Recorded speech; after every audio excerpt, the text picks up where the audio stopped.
Hello everyone, मेरा नाम है आयुष्मान गुप्ता। आप सभी का स्वागत करता हूं डेवलपिंग सक्सेस क्लासेस में। तो हम लोग आज बात करने वाले हैं मेंस्ट्रुएशन के कुछ टॉप क्वेश्चंस की। अगर मैं इन क्वेश्चंस की बात करता हूं तो वैसे नॉर्मली हम कोई भी टॉपिक पढ़ते हैं उसका बेसिक समझते हैं, उसके बाद पहले एकदम आसान क्वेश्चन समझते हैं, फिर धीरे धीरे लेवल बढ़ाते हैं। लेकिन इस सेशन में हम लोग मेंस्ट्रुएशन 2D के टॉप क्वेश्चंस करने वाले हैं जो आपकी प्रीवियस एग्जाम्स में पूछे गए हैं। मतलब बढ़िया लेवल के क्वेश्चन, और अब डुएबल हैं, ऐसा नहीं है बहुत टाइम टेकिंग हो, है ना। आपको सेंस लगाना है, आप डायरेक्टली ब्रेक कर सकते हैं। तो कैसे आसानी से बिना किसी रटे हुए, बिना शॉर्ट ट्रिक से आप ब्रेक कर सकते हो बेसिकली, आइए सीख लेते हैं। यहाँ पर कुछ टॉप क्वेश्चंस मैंने लिए हैं, बिल्कुल आसान आसान आप समझ पाएंगे। तो पहला क्वेश्चन आपकी स्क्रीन पर आपके सामने है, ध्यान से देखेंगे। 3 circle of equal radius a centimetre touch each other, the area of the shaded region. तो सैडेड रीजन का आपको एरिया बताना था। तो अगर मैं बात करता हूं, यहाँ पर डायग्राम बना देता हूं एक बढ़िया सा, क्योंकि डायग्राम पर ही सवाल हो जाएगा आपका। अगर आप डायग्राम समझ गए हो तो सवाल आपका हो जाएगा, ठीक है। डायग्राम पर ही आपका सवाल यहाँ पर हो जाएगा। हम्म,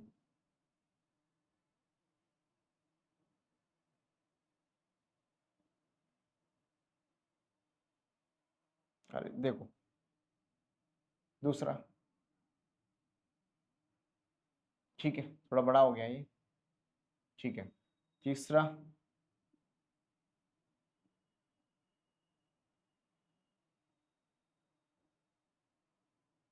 ठीक है। चलिए, तो ये आपका सैडेड रीजन है। यहाँ पर ये आपका सैडेड रीजन है, इसको आपको बनाना है। पहले मैं सेंटर बना देता हूँ। यहाँ पर सेंटर देखिए, यहाँ पर ये रहा, ये रहा और ये रहा। अगर मैं सेंटर को मिला दूं ना, अगर मैं इन सेंटर को मिला देता हूं ऐसे करके, ठीक है। आपको जो एरिया बताना है वो सैडेड रीजन का बताना है। सैडेड रीजन का मतलब है आपका, यहाँ पर सैडेड रीजन क्या है, सॉरी, ये वाला, ये वाले रीजन जो ग्रीन कलर का रीजन दिख रहा है आपको, उसका यहाँ पर एरिया आपको बताना है, ऐसे समझिए, ठीक है। आपको रेडियस दे रहा है ए, तो समझो 3 बराबर सर्कल है। आपको एक बात बोली गई है कि सर्कल ऑफ इक्वल रेडियस, तो ये तीनों के तीनों सर्कल है वो बराबर रेडियस के हैं। यानी अगर इस सर्कल का रेडियस ए है तो इसका भी रेडियस ए होगा, इसका भी रेडियस ए होगा, इसका भी ए होगा, इसका भी ए होगा। मतलब ये रेडियस ए है तो इस सर्कल का ये रेडियस भी ए होगा, क्योंकि तीनों सर्कल बराबर है, इनके रेडियस भी बराबर होंगे। तो जो ये ट्राइंगल बन रहा है, आप इसको ध्यान से देखो, ये ट्राइंगल बन रहा है इस तरीके से, ठीक है। अगर मैं इसकी साइड की बात करूं, इसकी भुजा की बात करता हूं, तो कितनी है, आपने कहा ए प्लस ए, पूरी भुजा यहां से यहां तक, यहां से लेकर यहां तक, ये कितनी, आपने कहा 2a है सर। यहां से यहां तक ये भुजा कितनी, आपने कहा ये भी 2a है। यहां से यहां तक ये भुजा कितनी है, 2a है। तो आप क्या ये कह सकते हो, जब किसी एक ट्राइंगल की तीनों साइड इक्वल हैं तो उसको आप बोल सकते हो इक्वालेटरल ट्राइंगल होगा, यानी कि समबाहु त्रिभुज होगा। आपने कहा बिल्कुल सर। और समबाहु त्रिभुज यानी कि इक्वालेटरल ट्राइंगल में जब तीनों साइड इक्वल है तो तीनों एंगल बराबर होते हैं, और वो एंगल होते हैं 60-60 डिग्री के। ये आपको इक्वालेटरल ट्राइंगल के बारे में पता होना चाहिए, यस एंड नो। तो अगर ये तीनों 60-60 के हैं, ये भी 60 का, ये भी 60 का, ये भी 60 का, अब हमें चाहिए एरिया अंदर का। तो मैं एक काम कर सकता हूं कि पूरे सर्कल में से, अगर पूरे ट्राइंगल में से, इस पूरे ट्राइंगल में से, इसको कोई भी नाम दे दो, समझ में आएगा, एबीसी। अगर पूरे इस एबीसी ट्राइंगल में से अगर मैं इस त्रिज्यखंड का, इस त्रिज्यखंड का और इस त्रिज्यखंड का, यानी कि सेक्टर का, इस सेक्टर का, इसका और इसका, तीनों का अगर एरिया माइनस कर दूं तो सैडेड फिगर का एरिया आ जाएगा, यस एंड नो। तो पूरे सर्कल का एरिया, तो इक्वालेटरल ट्रायंगल का एरिया क्या होता है, √3/4, √3/4 एरिया होता है। देखो इक्वालेटरल ट्रायंगल का ये √3/4 इंटू साइड का स्क्वायर, ठीक है।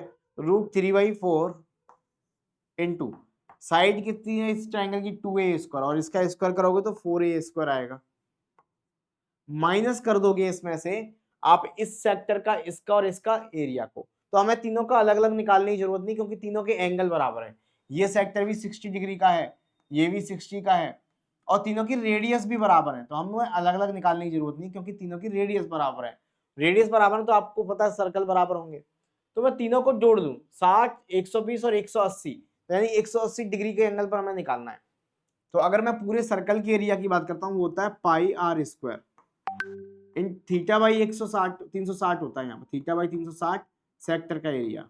आप ऐसे भी कर सकते थे 60 डिग्री पहले निकालो प्लस इसका मैंने कहा जब रेडियस बराबर है तो आप एक साथ निकाल सकते हो तो 60 डिग्री 60 डिग्री 60 डिग्री। तो ये जो एरिया आया पूरे इस त्रिज्यखंड इसका और इसका एरिया आ गया।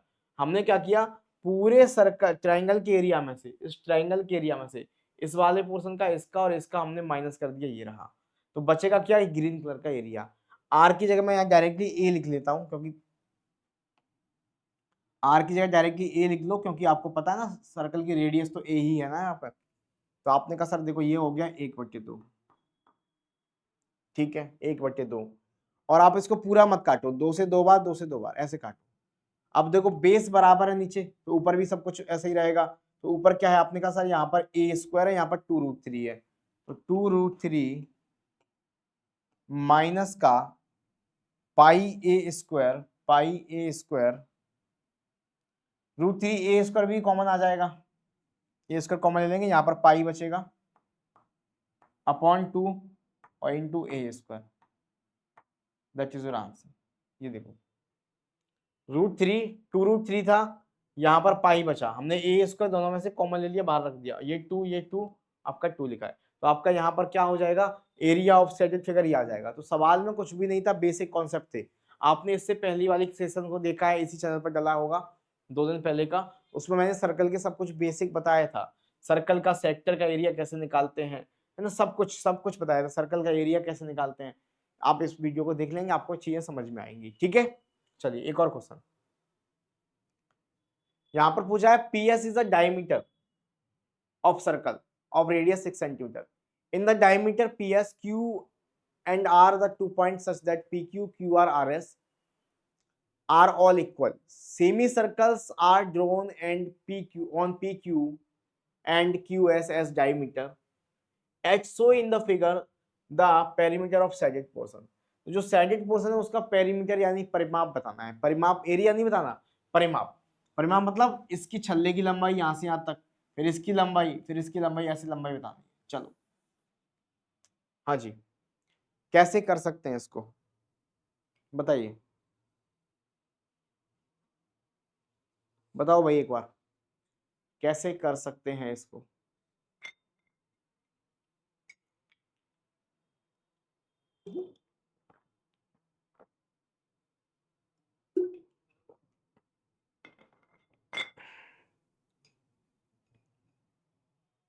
ओके देखो ध्यान से तो ध्यान से एक बात देखो हमने बनाया एक प्यारा सा मैं यहाँ पे डायग्राम बना देता हूँ जिससे आपको जितना बड़ा डायग्राम होगा उतना आपको क्लियर समझ में आएगा है ना क्योंकि इन सवालों को डायग्राम पे ही खत्म करना होता है ज्यादा सोचना समझना नहीं डायग्राम पे ही खत्म करना है ठीक है। चलो अब मेरा थोड़ा ड्राइंग से एडजस्ट करिएगा मेरी ड्राइंग बहुत ज्यादा गंदी है थोड़ा उसको देखिएगा है ना। तो मैंने कहा सर ये मैंने बनाया है ये तो एक और बन गया यार बढ़िया बन गया ठीक है। तो आपको इस पोर्शन का ऊपर वाले पोर्शन का बताना है आपको क्या ऊपर वाले पोर्शन का बताना है पेरीमीटर ठीक है। आपको एक बात बोली गई है ये P है ये Q है यहाँ एक पॉइंट खींचा गया है R और यहाँ S ठीक है। आपको यहाँ पर सेंटर की बात नहीं करेगी आई थिंक तो सेंटर मैंने मान लिया बीच में। PS is a diameter PS diameter है जिसकी लंबाई है सर्कल इज रेडियस 6 है तो जब रेडियस 6 है तो पूरा PS ये PS यहाँ से यहाँ तक कितना हो जाएगा आपने कहा 12 हो जाएगा तो 12 हो जाएगा। आपको एक और बात बोली गई है कि PQ बराबर QR बराबर RS PQ QR और RS बराबर है तो पूरे बराबर 12 को 4 पार्ट में बटेगा 4 बजे 4 ये भी 4 और ये भी 4 हाँ है ना।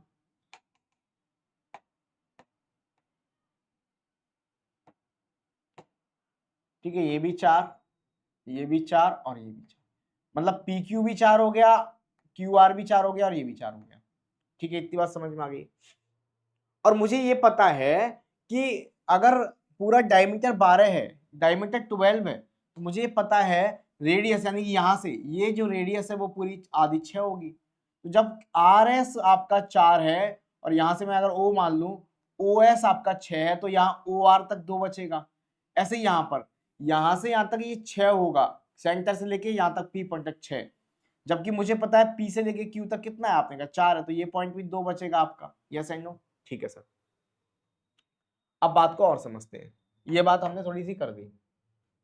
अब सर्क्यूम्फ्रेंस क्या होता है, परिधि क्या होती है, आप समझो इसको। परिधि बतानी है ना, पेरिपोर्शन, साइडेड पोर्शन। तो इस वाले की लंबाई बतानी है, पहले इस वाली लंबाई देखो। इसकी लंबाई क्या होगी, पूरे सर्कल का सर्क्यूम्फ्रेंस होता है 2 पाई आर, ये आधा है तो पाई आर, पाई आर। अब एक और चीज समझो, हम यहाँ पर नीचे वाली लाइन को तो लेंगे नहीं, क्योंकि ऊपर वाला छल्ला चाहिए, तो हमें रेडियस वगैरह ऐड करने की जरूरत नहीं है। पाई आर हो गया, पूरे का पाई आर हो गया, yes and no? Pi r. समझ में आया कि नहीं आया? प्लस, और पाई आर क्या होगा, आपने कहा इस पूरे सर्कल का, इस बड़े वाले का तो रेडियस 6 है, तो 6 पाई हो जाएगा, पाई आर मतलब 6 पाई प्लस। अब इस वाले का देख लो, इसकी रेडियस कितनी है, आपने कहा इसकी रेडियस कितनी है, ये पूरा यहां से यहां तक कितने का है, आपने कहा ये यहां से यहां तक है सर 4 का, फिर ये 4 का, तो पूरा यहां से यहां तक 8 का है, ये 8 का, 8 का, तो रेडियस हो जाएगी 4, इसकी रेडियस हो जाएगी इस छोटे वाले की 4, तो 4 पाई हो जाएगा इसका। ठीक है, अब इसकी बात करते हैं, ये पूरा 4 है तो इसकी रेडियस हो जाएगी बेटा 2, तो ये 2 पाई हो जाएगा। Yes and no? तो बस वो यही तो हो गया, ये आपका सर्क्यूम्फ्रेंस 2 पाई हो गया, ये आपका 4 पाई हो गया, ये आपका 6 पाई हो गया। सर्क्यूम्फ्रेंस पूछा था 6, 4, 10 और 2, 12। आपको पता है 12 पाई की वैल्यू है 22/7, तो गुणा करोगे तो कितना आएगा, 22 से दूनी 44 का 4, कैरी होगी 4, 22 से 22 और 4 26, 7 3 जा 21, 5 बचेगा, 7 7 जा 49, 5 बचेगा 7, 37 होल 5/7, ये आ जाएगा तुम्हारा सेंटीमीटर, राइट? ये आ जाएगा तुम्हारा सेंटीमीटर। बताइए मुझे एक बार, समझ में आया कि नहीं आया? इज दैट क्लियर और नॉट? इज दैट क्लियर और नॉट? समझ में आया बेटा? ठीक है, चलिए नेक्स्ट, दिस वन बहुत प्यारा सवाल है, ध्यान से देखो। आज के सेशन में टॉप क्वेश्चंस के बारे में ही बात करने वाले हैं हम लोग, तो फटाफट से बताते जाइए। तो ध्यान से देखो, मैंने आपको पेड क्लास में जब पढ़ाया है ये पूरा, तो वहां पर अगर आपने नहीं देखा तो डिस्क्रिप्शन में कोर्स का लिंक है, जाके पूरा कोर्स देख सकते हो। बहुत बेहतरीन कोर्स आपके लिए डिजाइन किया गया है। तो वहां पर मैंने आपको बताया कि जब एक हेक्सागोन होता है, जब एक हेक्सागोन होता है ना, षटभुज ऐसे करके, तो उसका जो एरिया हम कभी भी निकाले ना, तो अब मैं ऐसे डिवाइड कर दूं उसको, ये डिवाइडेशन जो बनता है, ये 1 2 3 4 5 6 बनते हैं। ये डिवाइडेशन जो देखोगे आप, यहाँ जो ट्रायंगल बनता है ऐसे करके, तो ये एक इक्विलैटरल ट्रायंगल बनता है, यानी सभी भुजाएं बराबर। अगर मतलब ये भुजा ए है, तो ये भी ए होगी, ये भी ए होगी, ये भी ए, क्योंकि रेगुलर हेक्सागोन की बात हो रही है, एक रेगुलर हेक्सागोन की बात हो रही है ना। रेगुलर हेक्सागोन का मतलब होता है समबाहु, सभी भुजाएं बराबर हों, षटभुज। ये ए है, जब मैं इसको डिवाइड करता हूं तो ये भी ए, ये भी ए, या क्योंकि ये आपका एक क्या बन जाता है, इक्विलैटरल ट्रायंगल, तो ये सभी एक इक्विलैटरल ट्रायंगल बनते हैं। तो अगर मुझे इसका एरिया निकालना है तो याद करने की जरूरत नहीं है आपको। देखो, इक्विलैटरल ट्रायंगल का एरिया होता है √3/4 इंटू साइड का स्क्वायर, भुजा का वर्ग। और बस समझिए कितने इक्विलैटरल ट्रायंगल हैं, 1 2 3 4 5 6, 6 का गुणा कर दो। अगर ऐसे इक्विलैटरल ट्रायंगल 8 बन जाए तो 8 का गुणा कर दो, 10 बन जाए तो 10 का गुणा कर दो। बस ये समझने वाली बात है यहाँ पर, और कुछ नहीं था। चलिए आइए क्वेश्चन को समझते हैं। एक दी गई आकृति में ABCDEF एक समषटभुज रेगुलर हेक्सागोन है, जिसकी हर एक साइड 6 सेंटीमीटर की है। आपको साइड दे दिया है A बराबर 6 सेंटीमीटर। APF QAB, APF यानी कि ये APF जो है, ये जो APF है, QAB है, EDS है या DES है, और DCR है, ये इक्विलैटरल ट्रायंगल है। तो आप ऐसे समझो कि जब ये आपका एक बन रहा है रेगुलर हेक्सागोन, ये वाला, इसकी साइड 6 है, 6, तो इसकी साइड ये सब 6 होंगी, तो जब ये 6 हो गई और एक इक्विलैटरल ट्रायंगल है तो ये भी सब 6 हो जाएंगी, हाँ या ना, ये भी 6 हो जाएंगी। तो आपसे सैडेड पोर्शन का एरिया पूछा है, तो मेरे पास सैडेड पोर्शन नहीं है, आप समझो। तो एक काम कर सकता हूँ, इस ट्रायंगल उठा के यहाँ पर रख दूं, इसको यहाँ पर रख दूं, तो पूरा एक हेक्सागोन हो जाएगा सैडेड वाला। तो उससे आपका यहाँ पर इसका एरिया मुझे पता है, दो ट्रायंगल अलग है।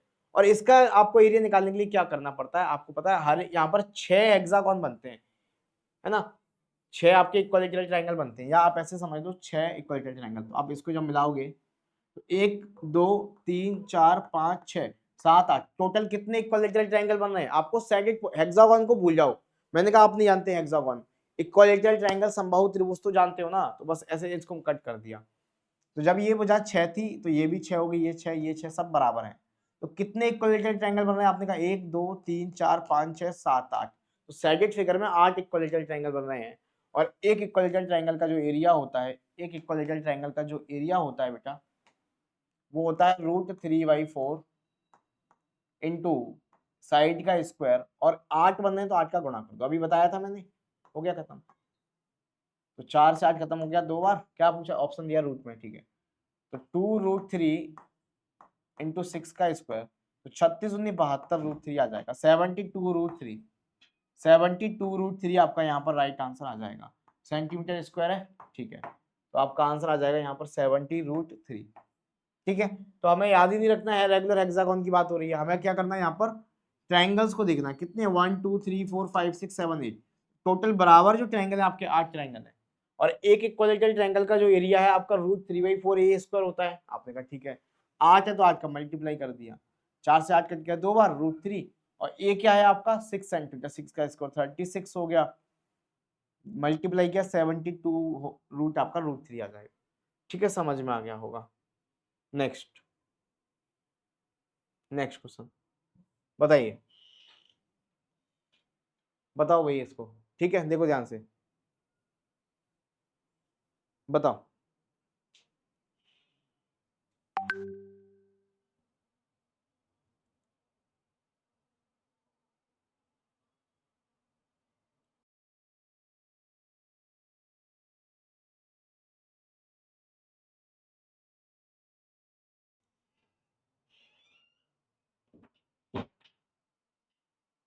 ठीक है, देखो, तो दी गई आकृति में एक वृत्त की त्रिज्या इतनी है, देखो बहुत प्यारा सवाल है, ध्यान से देखेंगे।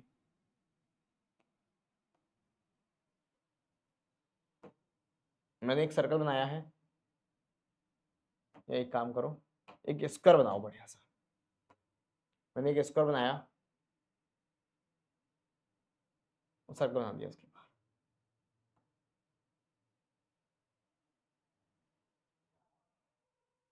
ठीक है, चलो ठीक है, इसका एरिया कैसे बढ़ेगा,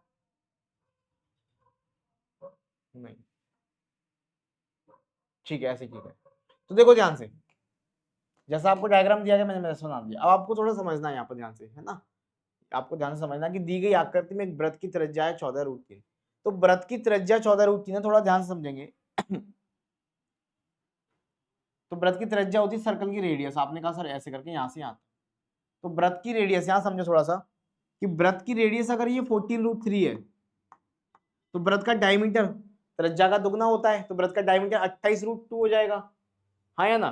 अगर रेडियस आपकी 14√2 है, अगर रेडियस 14√2 है बेटा, तो डायमीटर इसका डबल होता है, 28√2 हो जाएगा, बोलो हाँ या ना। तो डायमीटर क्या हो जाएगा, आपने कहा डायमीटर हो जाएगा 28√2, यस एंड नो, ये पूरा डायमीटर होगा सर्कल का, और ये कितना हो जाएगा, आपने कहा सर ये हो जाएगा तुम्हारा 28√3, ये पूरा 28√2।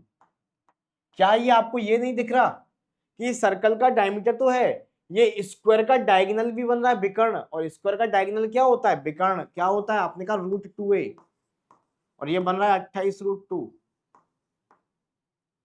इससे खत्म, तो a कितना आ जाएगा, आपने कहा a आ जाएगा 28, तो स्क्वायर की साइड क्या आ गई, आपने कहा सर ये साइड आ गई 28, 28, और स्क्वायर की सभी साइड बराबर होती है, ये आपको पता होगा, ये मैंने सर्कल का सेंटर माना है,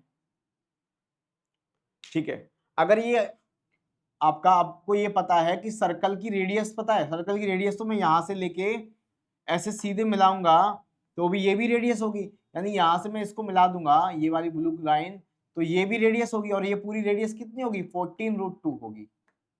सर्कल की रेडियस कितनी होगी 14√2, क्योंकि सर्कल की रेडियस दी गई है।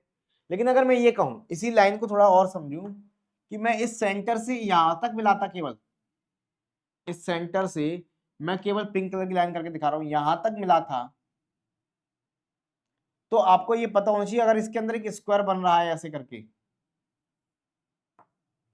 तो जो इसकी भुजा है 28, तो स्क्वायर की भुजा यहां से यहां तक इसकी सेंटर से लेके आधी होती है 14 होती है, तो ये 28 है, तो ये यहां से यहां तक 14 हो जाए। ये बात समझ में आ गई है ना, ये बात समझ में आ गई। अगर ये बात समझ में आ गई तो आपका सवाल खत्म हो गया, क्योंकि आपको ये पता है कि भाई अगर मैं यहाँ पर एक स्क्वायर जो कि बना हुआ है हम उसको बना लेते हैं। अब मैंने स्क्वायर बनाया एक ऐसे करके, स्क्वायर ही आपको जो भी दिख रहा हो स्क्वायर समझना है इसको। तो जब ये पूरी भुजाएं यहाँ से यहाँ तक 14√2 है, इस सर्कल के टच करने तक 14√2 सेंटर से लेके, लेकिन ये स्क्वायर तक यहां तक ये 14 है, तो अगर जो ये बच रहा है एरिया वहां पर एक स्क्वायर बना हुआ है ऐसे करके, तो ये जो जगह है ना वो कितनी होगी, तो पूरे 14√2 में से अगर 14 माइनस कर दूं, तो यानी कि 14 माइनस का √2 - 1, ये वाली भुजा की लंबाई यही होगी। पूरे 14√2 थी, उसमें से 14 माइनस कर दिया, तो ये जो भुजा है इसकी लंबाई यही तो होगी, यस एंड नो। तो इस भुजा की लंबाई कितनी होगी 14√2 - 1। जब मुझे पता चल गया इसकी लंबाई है, तो इसके स्क्वायर की साइड भी यही होगी बेटा, और स्क्वायर की साइड आ गई तो स्क्वायर का एरिया निकाल सकते हो गया काम खत्म।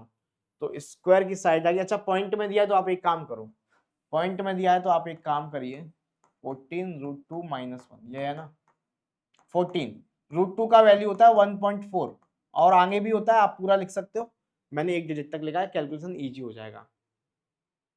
ठीक है, समझ रहे हो।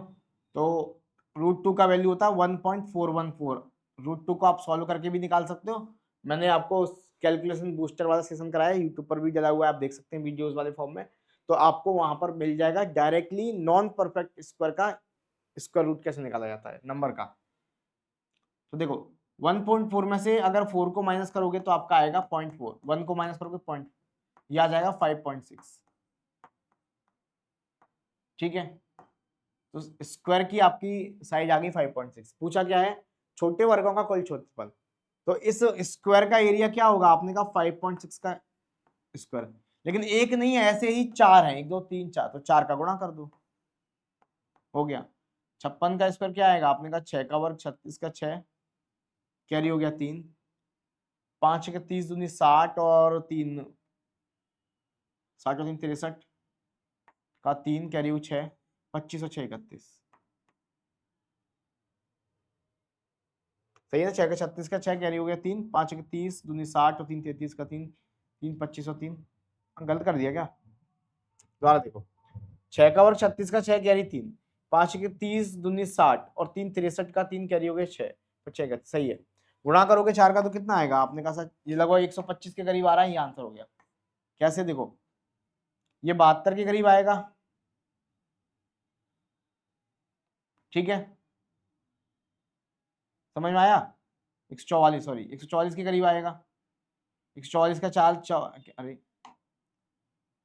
144 का कितना लिखा जाएगा, आपने कहा 44 पॉइंट, एक कैरी जाएगी इधर, और यहाँ पर हो जाएगा 61 का 4 एकम 4 थे 124 और एक 125, ये आपका 125.44। ठीक है, तो सवाल में कुछ भी नहीं था, बस समझने का खेल था कि क्या आप समझ पा रहे हो, कितना समझ पा रहे हो, बताइए मुझे एक बार, कितना आप समझ पा रहे हो, वही चीज आपको देखनी थी। इज दैट क्लियर और नॉट, क्या आपको समझ में आ गया बढ़िया तरीके से। अगला सवाल, अगला सवाल, फिर मैं एक होमवर्क में भी दूंगा, वो आपको करना है। ठीक है, चलिए बताओ, देखो बेटा, इसको तो यही सॉल्व कर लेते हैं। दी गई आकृति में ABCD और BEFG क्या है, स्क्वायर है। ठीक है, 8 सेंटीमीटर और 6 सेंटीमीटर, तो आप देखो इसकी साइड है पूरी 8, दिख रहा है आपको यहाँ पर, बड़ा बना लूं, देखो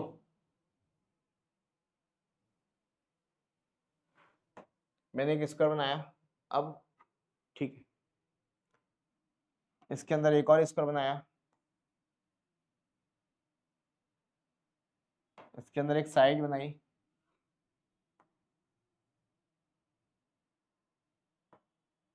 ऐसे करके। ठीक है, अब समझना थोड़ा सा बात। ए बी ई एफ जी सी और डी। ठीक है, अब ध्यान से समझना।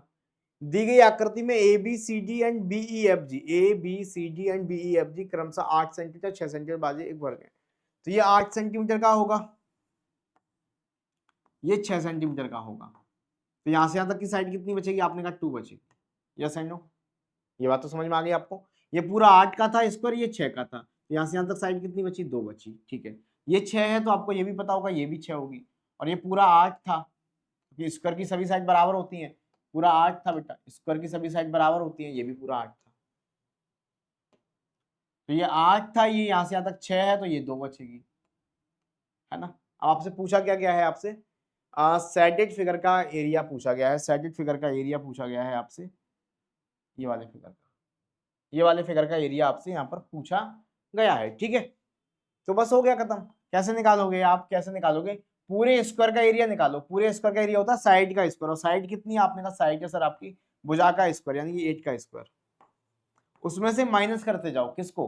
पहले इस वाले स्क्वायर के एरिया को माइनस करो, इसकी साइड है 6, 6 का स्क्वायर इसका एरिया होगा भुजा का स्क्वायर। फिर माइनस करो इस वाले ट्राइंगल का, और ये स्क्वायर है तो राइट एंगल बन रहा होगा, 90 डिग्री बन रहा होगा। तो राइट एंगल बनता है तो एरिया क्या होता है? 1/2 हाइट इंटू बेस। तो 1/2 हाइट कितनी इसकी? 8, और बेस कितना है? 2, माइनस सेम ये है 1/2 हाइट इंटू बेस।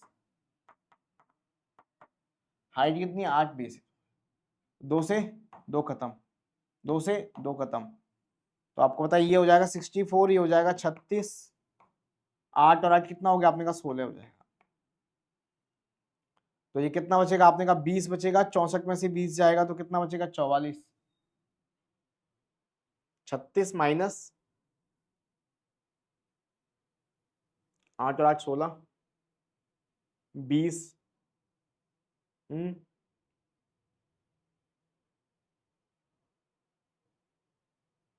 पूरे स्क्वायर के एरिया में से 8 के स्क्वायर में से हमने माइनस किया इसका एरिया 6 का वर्ग, फिर माइनस किया हमने 1/2 हाइट इंटू बेस, तो हाइट इंटू बेस 2 हो गया। फिर माइनस किया हमने ये वाला 1/2 हाइट इंटू बेस, 2 से 2 खत्म, 2 से 2 खत्म कर दिया। -8 और -8 16 हो जाएगा। अच्छा माइनस नहीं मैं माइनस कर रहा हूँ, ये जुड़ेगा ना, ऐड होगा ना ये आपस में, माइनस माइनस प्लस होगा ना। तो 40 और 6 30, 40 और 12 52 होगा। तो 64 में से 52 को माइनस करना है बेटा, तो आप कहेंगे कितना आएगा? 64 में से 52 को माइनस करोगे कितना आएगा? आपने कहा 12 आएगा। 12 will be the correct answer. 12 आपका राइट आंसर यहाँ पर हो जाएगा। बताइए मुझे एक बार, इज दैट क्लियर और नॉट? समझ में आया कि नहीं आया? हाँ जी, ठीक है। तो इस तरीके के सवाल हमने किए। देखो बहुत आसान था, मैंने बस ये किया कि भाई पूरे स्क्वायर के एरिया में से, पूरा स्क्वायर का एरिया साइड का स्क्वायर यानी 8 का स्क्वायर, माइनस कर दिया छोटे वाले स्क्वायर को यानी 6 के स्क्वायर को, माइनस इस ट्राइंगल के एरिया को 1/2 हाइट इंटू बेस, तो 1/2 8 into 2, minus 1/2 height into base 8 into 2। 2 से 2 कट गया, 2 से 2 कट गया, तो 8 का इसको 64, 6 का 36, माइनस ये -8 -8 हो जाएगा 16। इन दोनों को जोड़ोगे, माइनस माइनस प्लस होता है तो ये 52 हो जाएगा। 64 में से माइनस होगा तो कितना बचेगा? आपने कहा सर 12 बचेगा, 12 बचेगा। तो बताओ मुझे, क्या आपको ये बात समझ में आ गई? तो एक क्वेश्चन में आपको होमवर्क, हमने बहुत प्यारे प्यारे क्वेश्चन किए, पहले देख लेते हैं एक बार। ये सभी प्रीवियस ईयर्स में आए हुए सवाल हैं, ये सभी के सभी प्रीवियस ईयर्स में आए हुए सवाल है बेटा, ध्यान से देखना। सभी सवालों को आपको रिवाइज करना है बढ़िया तरीके से, और हर एक सवाल ये आपको होमवर्क में करना है। हर एक सवाल आपको एक कॉन्सेप्ट, एक दो कॉन्सेप्ट क्लियर करके गया होगा, इसका आंसर मुझे कमेंट में आपको बताना है। ठीक है, चलिए ये भी मैंने आपको करा दिया। तो उम्मीद करता हूँ सेशन समझ में आया होगा। समझ में आया हो तो ज़्यादा से ज़्यादा शेयर करना, लाइक करना। बाकी कंप्लीट कोर्स के लिए डिस्क्रिप्शन में लिंक दिया है, आप जाके ज्वाइन करिए, एप्लीकेशन को डाउनलोड करिए। मिलते हैं नेक्स्ट सेशन में, तब तक के लिए thank you, bye bye, take care, thank you, धन्यवाद।